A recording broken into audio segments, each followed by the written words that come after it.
अस्सलाम वालेकुम वरहमतुल्लाहि वबरकातुहू। बिस्मिल्लाहिर्रहमानिर्रहीम। क्या हाल चाल हैं आप सबके? आप सब खैरियत से हैं? आमतौर पर वीडियो के स्टार्ट में कहा जाता है गुड मॉर्निंग, गुड इवनिंग।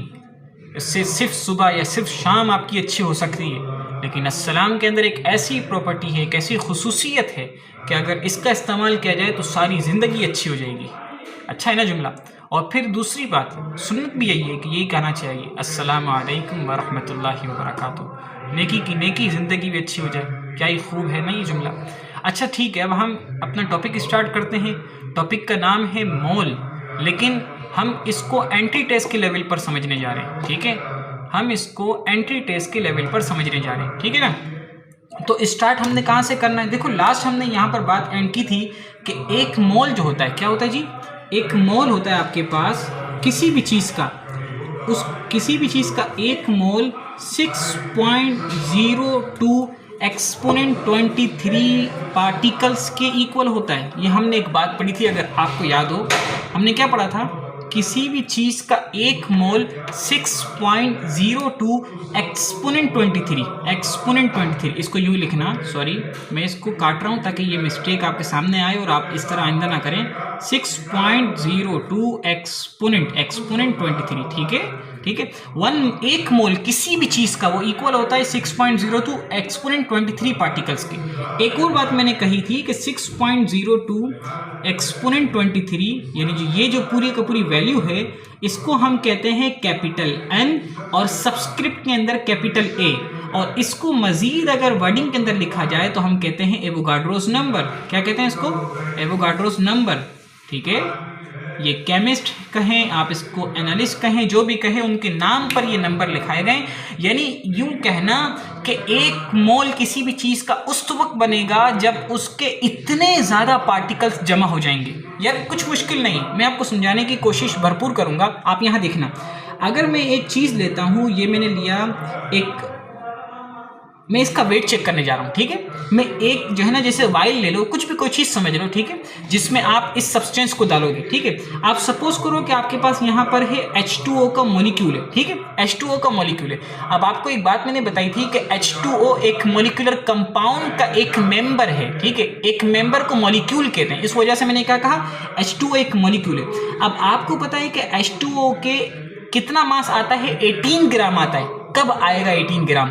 याद रखो, 18 ग्राम उसका मास उस वक्त आएगा जब इसका एक मोल कंप्लीट हो जाएगा।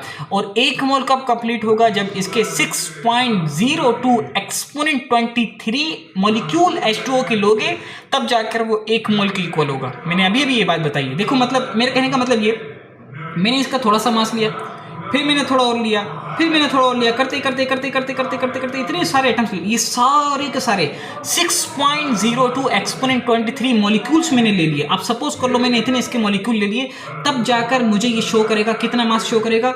तब जाकर ये भाई साहब मुझे बताएंगे कि तुम्हारा अब मास हो चुका है 18 ग्राम। क्या हो गया जी? 18 ग्राम। अच्छा, ग्राम के लिए आमतौर पर लोग लिखते हैं G और M, नहीं लिखना चाहिए। ग्राम के लिए जो सिंबल है वो G है। ठीक है, तो 18 ग्राम उसका मास आएगा। सही है, मेरी बात समझेंगे?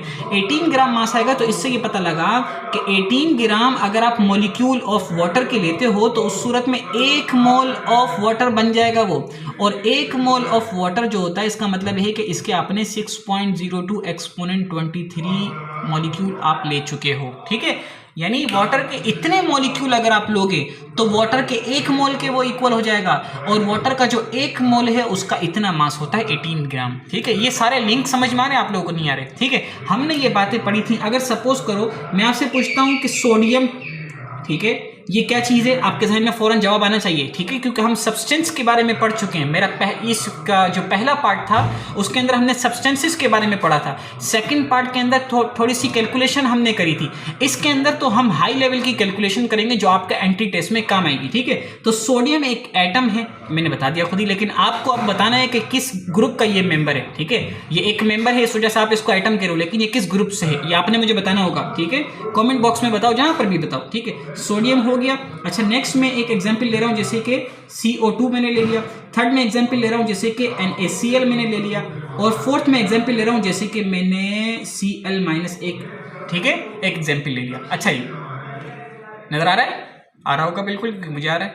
अच्छा जी, तो सोडियम लिया, CO2 लिया, NaCl लिया, Cl माइनस लिया। आपको ये बात मालूम है कि जो सोडियम है वो एलिमेंट का एक मेंबर है, इस वजह से इसका नाम होता है एटम। क्या होता है जी? एटम इसका नाम है, ठीक है। अच्छा, एटम नाम है मतलब ये कि हम इसको एटम कहेंगे, यानी सोडियम एटम होगा, ठीक है। फिर CO2, ये आपको पता है कि मॉलिक्यूलर कंपाउंड का एक मेंबर है, इसको आप क्या कहोगे? मॉलिक्यूल। क्या कहोगे जी? मॉलिक्यूल। Number 3 NaCl। NaCl आपको पता है कि ये न्यूट्रलाइज होकर बना है, और जब भी कोई कंपाउंड न्यूट्रलाइज होकर बने तो उसे हम क्या कहते हैं? क्या कहते हैं भाई? उसके एक मेंबर को हम कहते हैं फॉर्मूला यूनिट। क्या कहते हैं? Formula unit. फॉर्मूला यूनिट, ठीक है। अच्छा, थर्ड आ गया Cl माइनस। जब आपको पता है कि किसी स्पीशी पर नेगेटिव चार्ज हो तो उसको कहते हैं कि ये आयनिक स्पीशी का एक मेंबर है, यानी कि ये एक आयन है। ये क्या है? एक आयन है, ठीक है। मेरी बात समझ में आई नहीं आई? ठीक है।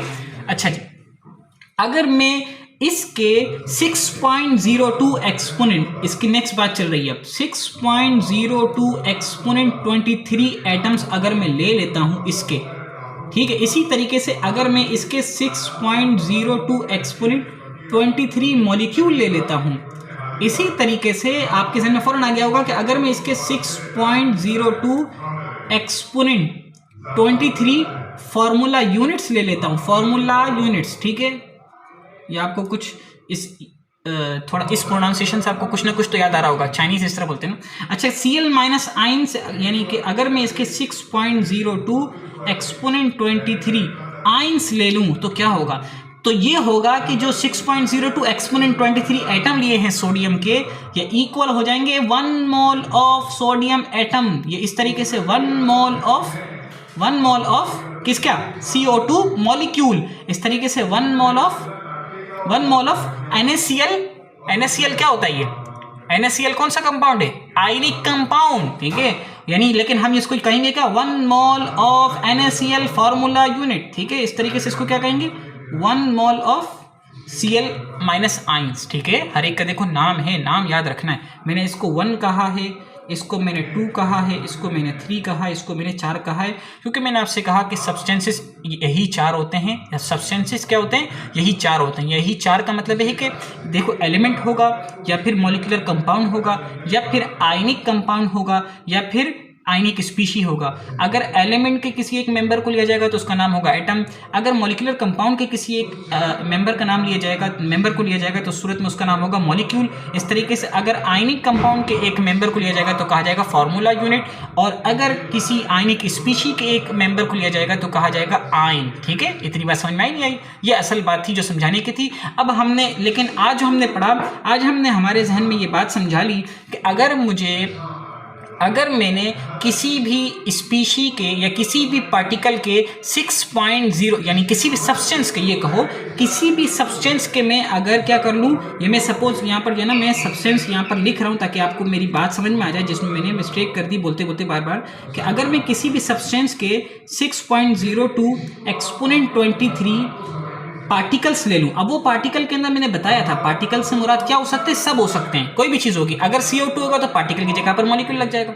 अगर आपके पास कोई आयनिक कंपाउंड का कोई होगा, यानी कोई जो है आपका फॉर्मूला यूनिट होगा, तो यहाँ लग जाएगा 6.02 एक्सपोनेंट 23 फॉर्मूला यूनिट हो जाएगा। कुछ भी पार्टिकल की जगह पर आ सकता है। तो सब्सटेंस का मतलब, यानी किसी भी सब्सटेंस के मैंने अगर इतने पार्टिकल्स ले लिए तो याद रखना कि वो उसके 1 मोल के इक्वल होंगे, और उसका 1 मोल के एतबार से उसका जो मास होगा वो हम वहां पर शो कर देंगे, ठीक है। अगर वो H2O हुआ तो उस यानी वाटर मॉलिक्यूल हुआ तो हम कह देंगे 18 ग्राम है। अगर वो NaCl हुआ तो हम कह देंगे 58.5 ग्राम है। अगर वो आपका CO2 हुआ तो हम कहेंगे 44 ग्राम है। अगर वो आपके पास Cl माइनस आयन हुआ तो हम कह देंगे जी कितना होता है? चलो ये आप मुझे बताना, 17 होता है ना, ठीक है।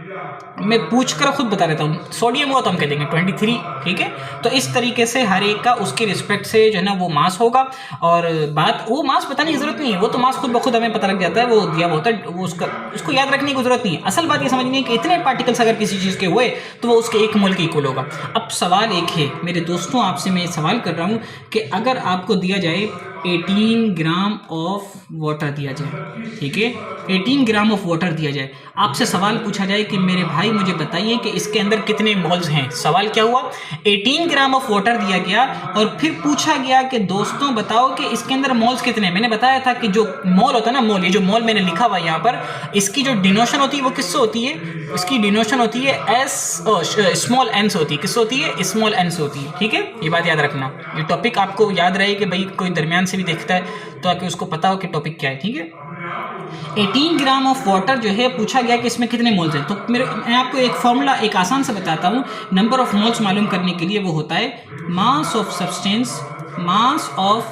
Substance divide by molar mass, ठीक है। मोलर मास क्या चीज़ होती है, अच्छा इन सब की डिनोशन होती है, मास ऑफ सब्सटेंस को स्मॉल एम कहते हैं और मोलर मास को कैपिटल एम कहते हैं और नंबर ऑफ मोल्स के लिए स्मॉल एन आता है, ठीक है। ये बातें समझ आ रही है, मास ऑफ सब्सटेंस को स्मॉल एम और मोलर मास को कैपिटल एम और नंबर ऑफ मोल्स को स्मॉल एन, ठीक है। ये सारी की सारी इनकी डिनोशन होती है। अच्छा मास ऑफ सब्सटेंस मुझे दिया हुआ है, कितना दिया हुआ है, 18 ग्राम दिया हुआ है, ठीक है। अब आपको ये बात पता है कि मोलर मास कितना होता है वाटर मॉलिक्यूल का, तो ये भी आसान सी बात है, वो भी 18 होता है और वो भी ग्राम्स में ही हम लेंगे। क्या करेंगे, ग्राम्स में ही हम लेंगे, क्योंकि नंबर ऑफ मोल्स का कोई यूनिट नहीं होता। तो यूनिट लेस बनाने के लिए नीचे और ऊपर का यूनिट सेम होना लाजमी है। तो 18 से भी कैंसिल हो जाएगा, तो आंसर क्या आएगा, 1। क्या आएगा जी, 1, ठीक है। यानी ये सवाल तो बड़ा आसान सा था कि अगर मुझे कहा गया कि 18 ग्राम ऑफ वाटर है, 18 ग्राम ऑफ वाटर मॉलिक्यूल्स हैं, ठीक है, तो n इज इक्वल टू क्या होगा। तो इससे यह पता लगा कि अगर एक मॉलिक्यूल आ रहा है, एक मोल आ रहा है, तो बताओ फिर इसके पार्टिकल्स कितने होंगे। फिर हाँ, सवाल पहले क्या हुआ, पहले आपसे पूछ लिया, मैंने पहले आपको ये सिखाया कि भाई यहाँ पर एक मोल किसके इक्वल होता है, कितने कितने पार्टिकल्स के इक्वल होता है, या कितने कितने मॉलिक्यूल के इक्वल होता है, कितने कितने आयंस के इक्वल होता है, कितने कितने फॉर्मूला यूनिट्स के इक्वल होता है और कितने कितने आपके पास एटम के इक्वल होता है, ठीक है। पहले आपसे ये समझा दिया। अब फिर इसके बाद आपसे एक सवाल पूछ लिया कि बताओ अगर 18 ग्राम ऑफ वाटर है तो कितने मोल्स होंगे। तो आपने मोल निकाले तो कितना है, 1 मोल आया। अब आपके सामने फौरन ये बात आई होगी, यानी मेरे नेक्स्ट सवाल देखना, ठीक है, 1 मिनट आराम से सुनो, तसल्ली से, कोई मसला नहीं, ठीक है। अब मेरा नेक्स्ट सवाल ये था कि मुझे बताओ कि नंबर ऑफ पार्टिकल्स कितने होंगे, ठीक है। और दिया क्या है, वाटर दिया हुआ है, क्या दिया हुआ है, वाटर मॉलिक्यूल दिया हुआ है। पूछा गया, यानी वाटर मॉलिक्यूल दिया हुआ है और पूछा जा रहा है कि नंबर ऑफ पार्टिकल्स कितने होंगे। तो मेरे भाई तुम्हें पता है कि वाटर एक मॉलिक्यूल है, तो पार्टिकल की जगह पर तुम खुद ये बताओगे अब कि नंबर ऑफ मॉलिक्यूल्स कितने होंगे। हाँ, क्या पूछा गया आपसे, यानी अगर आप दोबारा से सॉल्यूशन की हेडिंग लगाकर जब, यानी दोबारा हम लिखते हैं ना क्वेश्चन को, जब आपको याद होगा कि हम इस तरीके से क्वेश्चन दिया हुआ होता है, फिर हम सॉल्यूशन की हेडिंग लगाते हैं, तो फिर दोबारा से हम वो क्वेश्चन यानी रिक्वायरमेंट की हेडिंग लगाकर जब लिखते हैं तो हम कहते हैं नंबर ऑफ मॉलिक्यूल्स लिखा जाएगा, सही है। और फिर हम कह देंगे कि नंबर ऑफ मॉलिक्यूल्स मुझसे पूछे गए और मुझे ये बात पता लग चुकी है कि n जो है यानी नंबर ऑफ मोल्स जो है वो 1 है, क्योंकि 18 ग्राम मुझे वाटर का दिया हुआ है, 18 ग्राम मुझे वाटर का दिया हुआ है, ठीक है। अब 1 मोल है तो सवाल पैदा हुआ कि कोई ऐसा फॉर्मूला है कि जो मुझे ये जस्टिफाई कर दे कि कितने मोल के लिए कितने पार्टिकल्स आएंगे, कितने मोल के लिए कितने पार्टिकल्स आएंगे, ये मुझे बता दे कोई, तो मेरे लिए अच्छा नहीं हो जाएगा। हाँ हो जाएगा, बिल्कुल अच्छा हो जाएगा, मैं आपको बता देता हूँ, टेंशन क्यों लेते हो। एक फॉर्मूला है मास से मुराद मास ऑफ सब्सटेंस है, ठीक है, डिवाइड बाय मोलर मास, ठीक है, डिवाइड बाय मोलर मास भी वही सब्सटेंस का होगा, मल्टीप्लाई बाय एवोगाड्रो नंबर। अगर ये फॉर्मूला आप लगा दोगे तो इससे आपको उस चीज़ के मॉलिक्यूल या उस चीज़ के पार्टिकल्स आपको मिल जाएंगे। अब आप कहोगे सर यार, ये सर नहीं मतलब दोस्त, आपने इतना मुश्किल फॉर्मूला क्यों लिखा, इसका तो आसान सा फॉर्मूला था। वो क्या फॉर्मूला था, यानी कि मास अपॉन मोलर मास, ये तो अभी हमने पढ़ा था, और वो तो इक्वल किसके था, वो इक्वल था किसके जी, स्मॉल एन के इक्वल था।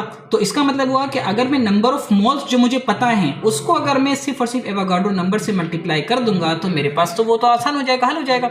अच्छा एक और बात, आप बार बार एवोगाड्रो नंबर से मल्टीप्लाई नहीं करोगे, क्योंकि देखो बात ये होती है कि एन ए की जगह पे आमतौर पर लिखा जाता है, यानी जो आपके जो एमडीकेट हो गया इस तरह के पेपर्स के अंदर एन ए यानी कि एवोगाड्रो नंबर जो होते हैं ना उसकी जगह पे यही सिंबल ही लिखा जाता है, ठीक है, वो वैल्यू इतनी बड़ी लिखी नहीं जाती। तो मतलब ये हो गया कि आप क्या कर दोगे, आप बोलोगे कि 18 ग्राम ऑफ वाटर के अंदर 1 यानी number of moles 1 multiply by N A, ठीक है, यानी कि आप कह दोगे कि इसके अंदर इतने पार्टिकल्स हैं, या पार्टिकल्स की जगह पे आप लिख दोगे इसके अंदर इतने मॉलिक्यूल्स हैं, यानी 6.02 एक्सपोनेंट 23, इसकी जगह पे वही है ना, क्योंकि Na किसके इक्वल है, अभी हमने बताया था आपको, Na जो इक्वल है वो है 6.02 exponent 23।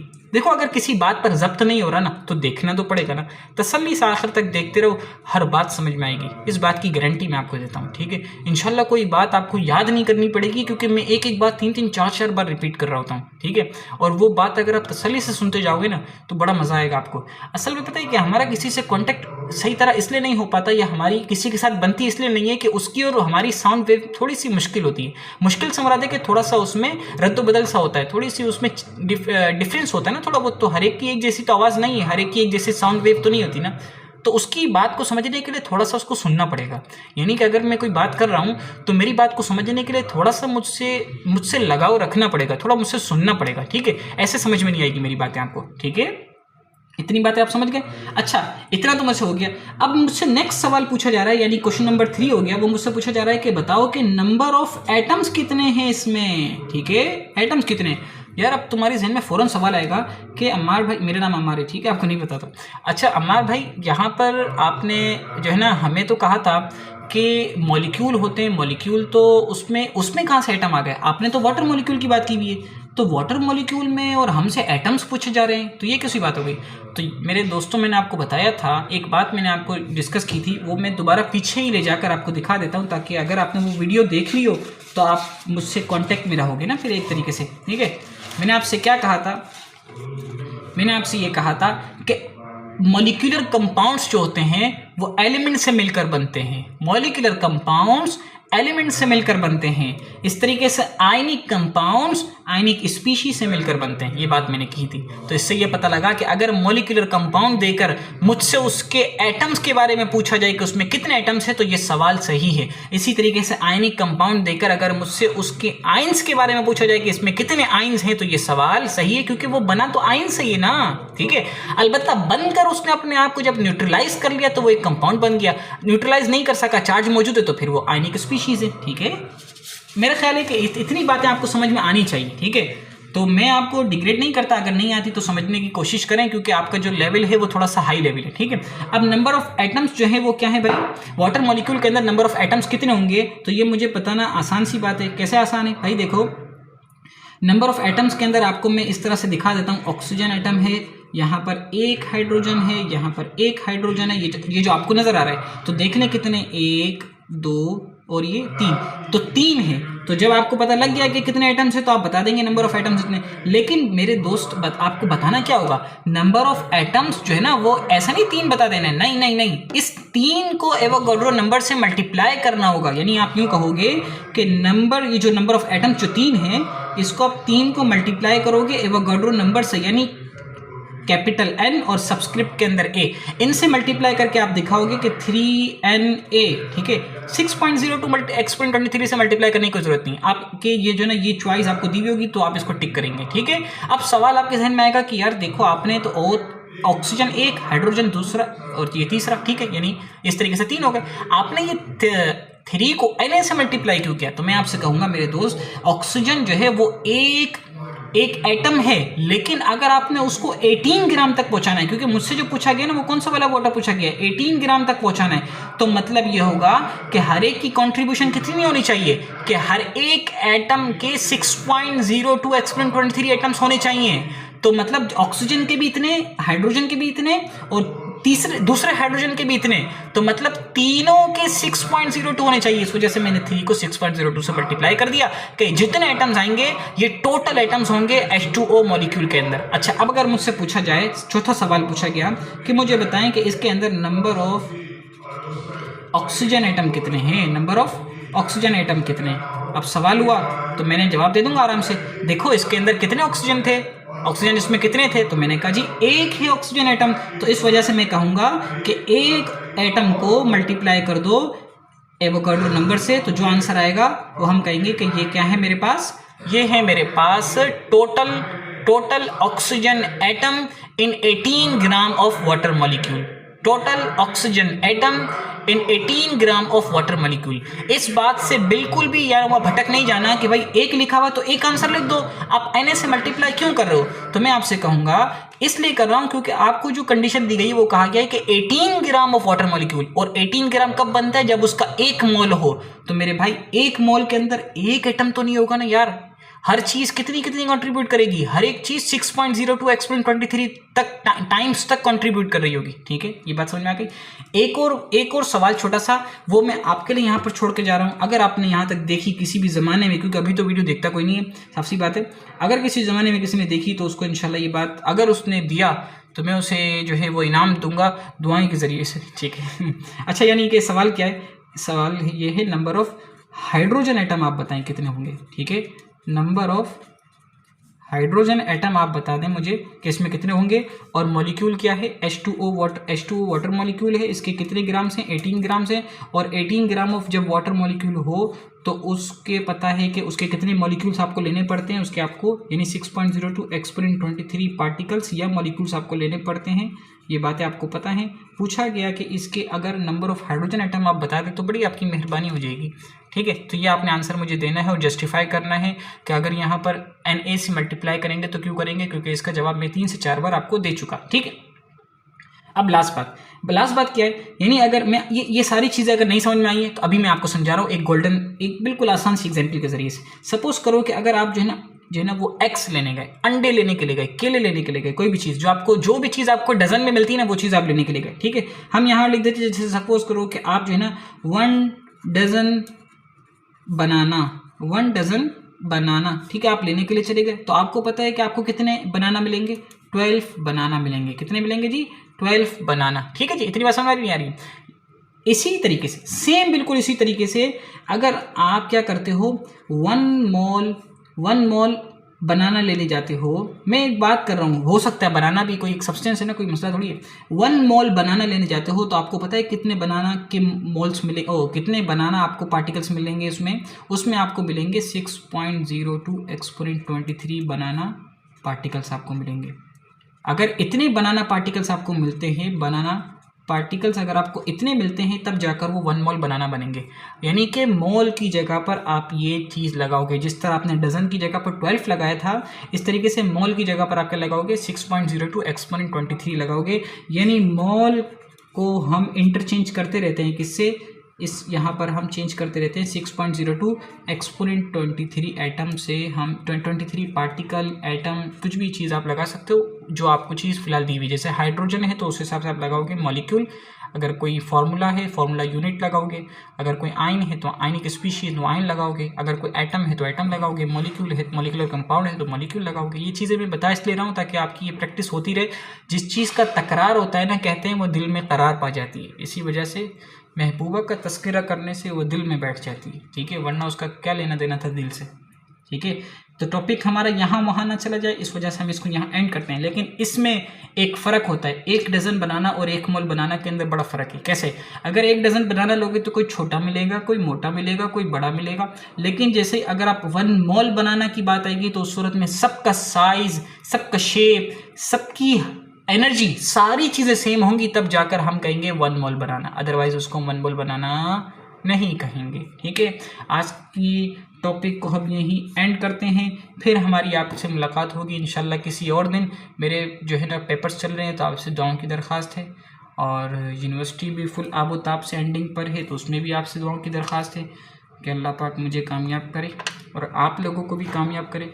All the very best. अस्सलामु अलैकुम वरहमतुल्लाहि वबरकातुहू।